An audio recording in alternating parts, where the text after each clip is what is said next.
Manx wildlife can be quite hard to spot, but there's so much to see if you know where to look.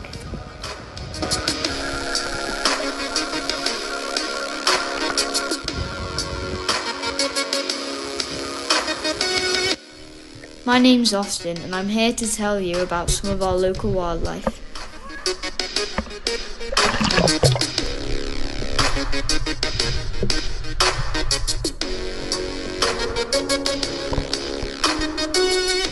We have two different species of seals on the Isle of Man, common seals and grey seals. These are grey seals.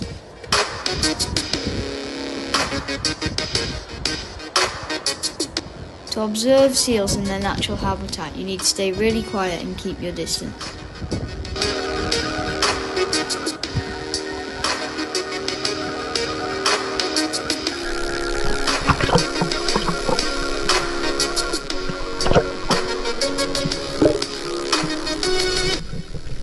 If you stay calm and let them come to you, seals can be really playful.